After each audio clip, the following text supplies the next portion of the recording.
This is George Sanderlin's account. On hearing the noise of a fight, Samuel Atwood came up to see what was the matter, and in entering the alley heard a latter party of combat, and when the boys who had been fighting had dispersed, he met the 10 or 12 soldiers who had been fighting with them, rushing down the alley towards the square, and asked them if they intended to murder people. They answered, "Yes, we do," and struck and wounded Atwood.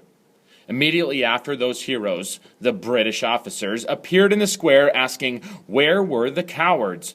One of them advanced towards a youth who had been stave in his hand, but the young man, seeing a person near him with a drawn sword, held up his stave in defiance, and they quietly passed him up the little alley to King Street, where they attacked single and unarmed persons till they raised much clamor.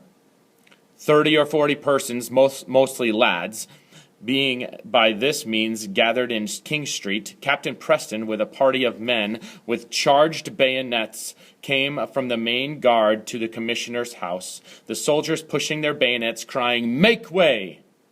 They took place by the custom house and continued to push to drive the people off, pricked some in the several places on which they were clamorous, and it said, threw snowballs. On this the captain commanded them to fire, and more snowballs coming, he again said, "Fire be the consequences what that will." One soldier then fired, and a townsman with a crutch stick struck him over his hands, and with such force that he dropped his firelock, and rushing forward aimed a blow at the captain's head, which grazed his hat and fell pretty heavy on his arm. However, the soldiers continued to fire successively, till 7 or 8, as some say 11 guns were discharged.